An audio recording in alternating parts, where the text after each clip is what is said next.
ETV news కు స్వాగతం.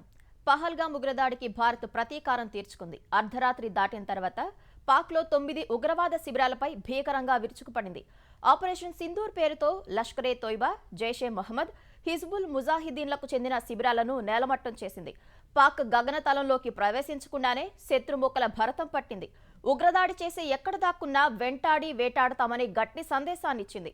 భారత జరిపిన దాడుల్లో భారీగా ముష్కరులు హతమైనట్లు తెలుస్తుండగా పాకిస్తాన్ మాత్రం 26 మంది మరణించారని, 46 మంది గాయపడినట్లు చెప్పుకొచ్చింది. జైషే మహమ్మద్ అధినేత మసూద్ అజార్ కుటుంబ సభ్యులు 10 మంది చనిపోయారని అతడే ప్రకటించుకున్నాడు.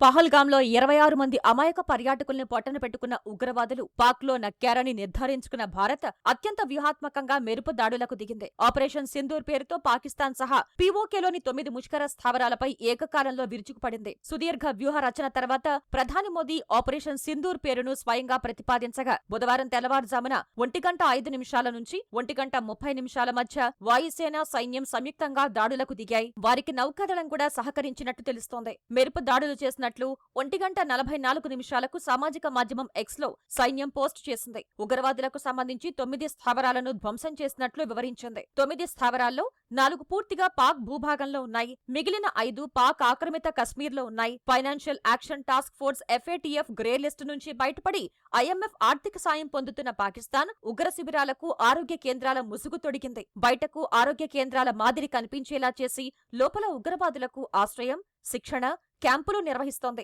సరిగ్గా వాటినే భారత సైన్యం, వాయుసేన లక్ష్యంగా చేసుకున్నాయి. కోట్లీ, బహవల్పూర్, మురీద్కే, ముజఫరాబాద్, చాక్ అమ్రు, గుల్పూర్, భీంబర్, సియాల్కోట్లోని లష్కరే తోయిబా, జైషే మహమ్మద్, హిజ్బుల్ ముజాహిదీన్ స్థావరాలపై వాయుసేన సైన్యం విరుచుకుపడ్డాయి. ఇందుకోసం భారత్ అమ్ముల పొది నుంచి ఆధునిక ఆయుధాలను బయటకు తీశాయి. ఆత్మాహుతి డ్రోన్లు, స్కాల్ప్ క్షిపణులు, హ్యామర్ బాంబుల్ని వాడినట్లు ప్రాథమికంగా తెలుస్తోంది. 9 ఉగ్ర స్థావరాలను నేలమట్టం చేసేందుకు వేర్వేరు ప్రదేశాల నుంచి ఏకకాలంలో దాడులు నిర్వహించారని సమాచారం. ఇందుకు వైమానిక దళం, సైన్యం, నౌకాదళం పరస్పరం సమన్వయం చేసుకున్నట్లు తెలుస్తోంది. అతిపెద్ద ఉగ్ర స్థావరాలైన బహవల్పూర్, మురీద్కేలను వాయుసేన ధ్వంసం చేసినట్లు తెలుస్తోంది. ఇక మిగిలిన వాటి సంగతి సైన్యం తీసుకుంది. నౌకాదళం తన నిఘా వ్యవస్థలైన P-8I విమానాలు, MQ-9 డ్రోన్లతో సహకారం అందించినట్లు నిపుణులు భావిస్తున్నారు. పాకిస్తాన్ గగనతలంలోకి వెళ్లకుండానే భారత సేనలు ఉగ్ర శిబిరాలను నేలమట్టం చేశాయి. భారత దాడులతో పాక్ వైపు భారీగానే నష్టం వాటిల్లినట్లు తెలుస్తోంది. పాక్లోని పంజాబ్ రాష్ట్రం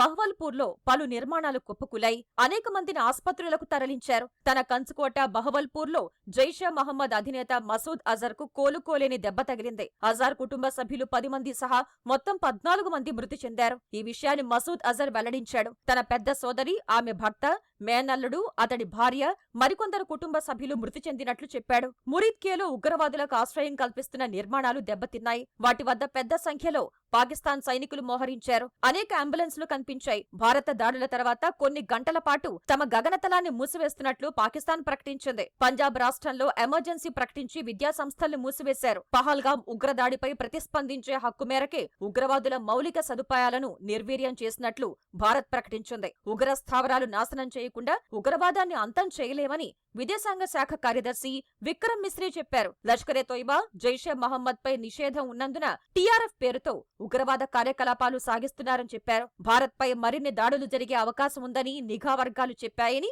అందుకే ఉగ్ర స్థావరాలను ధ్వంసం చేశామని మిశ్రీ తెలిపారు. భారత్ చేపట్టిన ఆపరేషన్ సింధూర్ ను ప్రధాని మోదీ స్వయంగా పర్యవేక్షించారు. దాడులు మొదలైనప్పటి నుంచి ముగిసేంత వరకు ఆయన పర్యవేక్షించారని అధికార వర్గాలు వెల్లడించాయి.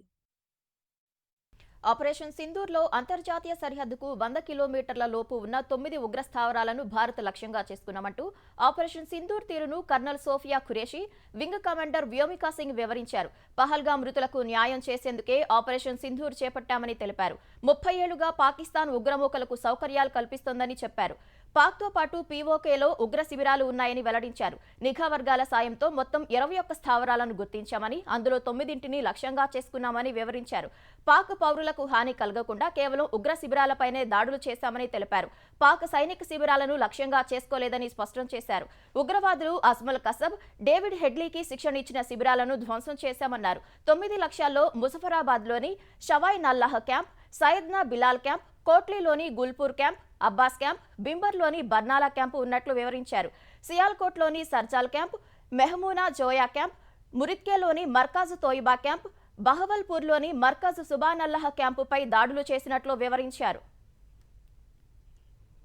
భారత్ వైమానిక దాడుల తర్వాత పాకిస్తాన్ నియంత్రణ రేఖ, అంతర్జాతీయ సరిహద్దుల వెంబడి విచ్చలవిడి కాల్పులకు తెగబడింది. మోర్టార్లు, ఫిరంగులతో దాడులు జరుపుతోంది. పాక్ రేంజర్లు రాత్రి నుంచి చేస్తున్న దాడుల్ని భారత సైన్యం సమర్థంగా తిప్పికొడుతోంది. అయితే పాక్ రేంజర్లు భారత సరిహద్దుల వెంబడి గ్రామాలు, ప్రజల ఇళ్లను లక్ష్యంగా చేసుకున్నారు. ఈ కాల్పుల్లో 12 మంది పౌరులు మరణించినట్లు రక్షణ శాఖ వర్గాలు తెలిపాయి. మరో 57 మంది గాయపడ్డారని వెల్లడించాయి. వారిని స్థానిక ఆసుపత్రులకు తరలించి చికిత్స అందిస్తున్నారు. భారత సైన్యం ఎదురు కాల్పులకు పాకిస్తాన్ వైపు ఆర్మీ పోస్టులు ధ్వంసమైనట్లు తెలుస్తోంది. పాక్ వైపు భారీగా నష్టం జరిగినట్లు సమాచారం. తాజా ఉద్రిక్తతలతో జమ్మూ ప్రాంతంలోని 5 సరిహద్దు జిల్లాల్లో విద్యాసంస్థలను మూసివేశారు. పాకిస్తాన్ కాల్పుల నుంచి తప్పించుకునేందుకు గ్రామాల ప్రజలు భూగర్భ బంకర్లలో ఆశ్రయం పొందుతున్నారు. మరికొంతమంది సురక్షిత ప్రాంతాలకు వెళ్లారు. మరోవైపు శ్రీనగర్ విమానాశ్రయంలో రాకపోకలు నిలిపివేశారు. విమానాశ్రయాన్ని భారత వాయుసేన ఆధీనంలోకి తీసుకుంది. ధర్మశాల, లేహ్, జమ్మూ, శ్రీనగర్, అమృత్సర్ విమానాశ్రయాలను మూసివేశారు. ఆపరేషన్ సింధూర్ నేపథ్యంలో ఎలాంటి పరిస్థితినైనా ఎదుర్కోవడానికి సిద్ధంగా ఉన్నామని జమ్మూ కశ్మీర్ లెఫ్టినెంట్ గవర్నర్ మనోజ్ సిన్హా ప్రకటించారు. సరిహద్దు గ్రామాల ప్రజలను ఖాళీ చేయించి సురక్షిత ప్రాంతాలకు, బంకర్లకు తరలించాలని జిల్లా కలెక్టర్లకు ఆదేశాలు జారీ చేశామన్నారు. సరిహద్దుల్లో భద్రతను కట్టుదిట్టం చేసినట్లు జమ్మూ కశ్మీర్ సీఎం ఒమర్ అబ్దుల్లా పేర్కొన్నారు. ఉగ్రస్థావరాలు లక్ష్యంగానే భారత్ దాడులు జరిపిందన్న ఆయన, పాకిస్తాన్ మాత్రం పౌర నివాస ప్రాంతాలే లక్ష్యంగా దాడులు చేస్తోందని ఆగ్రహం వ్యక్తం చేశారు. తొలుత పాకిస్తాన్ తమ తుపాకులు దించాలని ఒమర్ అబ్దుల్లా హితవు పలికారు. కశ్మీర్లో పరిస్థితిపై కేంద్ర హోంమంత్రి అమిత్ షా ఒమర్ అబ్దుల్లాతో నిరంతరం సంప్రదింపులు జరుపుతున్నారు. సరిహద్దు ప్రాంతాల్లో నివసించే ప్రజలకు అన్ని భద్రతా చర్యలు కల్పించాలని సైన్యానికి ఆదేశాలు జారీ చేశారు. ఆపరేషన్ సింధూర్ నేపథ్యంలో దేశవ్యాప్తంగా భద్రతా బలగాలు, పోలీసులు అప్రమత్తమయ్యారు. దేశంలోని ముఖ్య నగరాల్లో భారీగా బలగాలను మోహరించారు. పంజాబ్, రాజస్థాన్లో హై అలర్ట్ ప్రకటించారు. పంజాబ్లోని సరిహద్దు జిల్లాలైన ఫిరోజ్పూర్, పఠాన్కోట్, ఫజిల్కా, అమృత్సర్, గుర్దాస్పూర్లో విద్యాసంస్థలను మూసివేశారు. రాజస్థాన్లోని 4 సరిహద్దు జిల్లాల్లో విద్యాసంస్థలను మూసివేశారు. ఉత్తరప్రదేశ్ ప్రభుత్వం కూడా రెడ్ అలర్ట్ జారీ చేసింది. పోలీసులు, రక్షణ శాఖ వర్గాలతో సమన్వయం చేసుకుని ముందుకు సాగాలని, ప్రజలకు కట్టుదిట్టమైన భద్రత కల్పించాలని యూపీ డీజీపీ సూచించారు. ఆపరేషన్ సింధూర్ నేపథ్యంలో పాక్, నేపాల్ సరిహద్దు రాష్ట్రాల సీఎంలు, డీజీపీలు, ప్రధాన కార్యదర్శులతో కేంద్ర హోంమంత్రి అమిత్ షా అత్యవసరంగా చర్చించారు. వీడియో కాన్ఫరెన్స్ ద్వారా జరిగిన భేటీలో జమ్మూ కశ్మీర్, పంజాబ్, రాజస్థాన్, గుజరాత్, ఉత్తరాఖండ్, ఉత్తరప్రదేశ్, బీహార్, సిక్కిం, పశ్చిమ బెంగాల్ సీఎంలు పాల్గొన్నారు. లద్దాఖ్, జమ్మూ కశ్మీర్ లెఫ్టినెంట్ గవర్నర్లు కూడా హాజరవగా ఆపరేషన్ సింధూర్ అనంతర పరిణామాలపై చర్చించనున్నట్లు తెలుస్తోంది.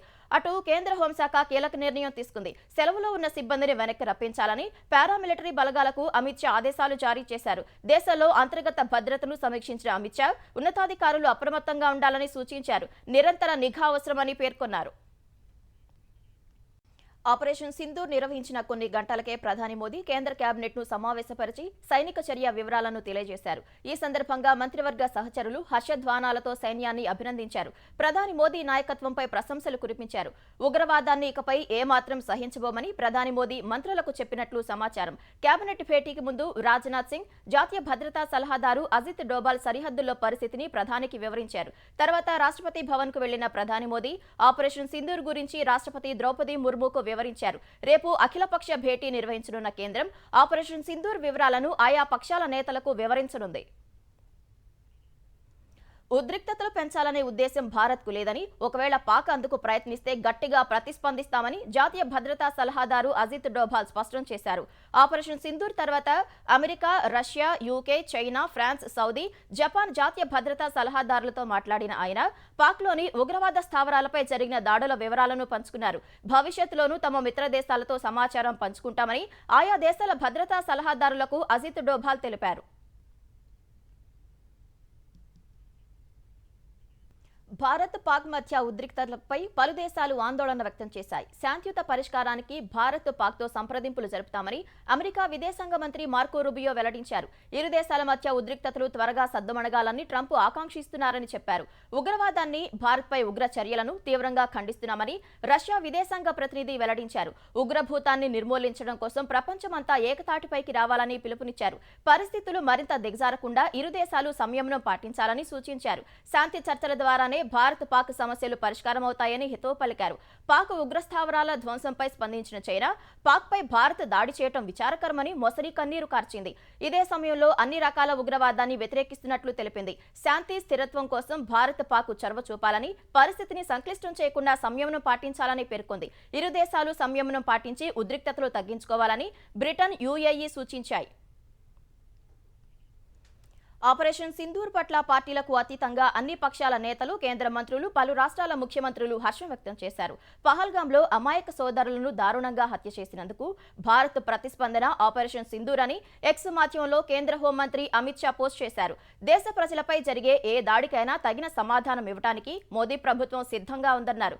ఉగ్రవాదాన్ని దాని మూలాల నుంచి నిర్మూలించడానికి భారత్ దృఢంగా కట్టుబడి ఉందని అమిత్ షా ఉద్ఘాటించారు. ఉగ్రవాదాన్ని ప్రపంచం ఎట్టి పరిస్థితుల్లోనూ ఉపేక్షించకూడదని విదేశాంగ శాఖ మంత్రి జయశంకర్ పేర్కొన్నారు.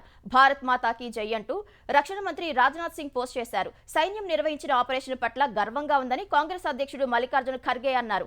పాకిస్తాన్ పీఓకే నుంచి అన్ని రకాల ఉగ్ర చర్యలకు వ్యతిరేకంగా భారత్ దృఢమైన జాతీయ విధానం కలిగి ఉందని ఎక్స్లో పేర్కొన్నారు. సాయుధ దళాలను చూసి గర్విస్తున్నట్లు లోక్సభలో ప్రతిపక్ష నేత రాహుల్ గాంధీ ఎక్స్ మాధ్యమంలో పోస్టు చేశారు.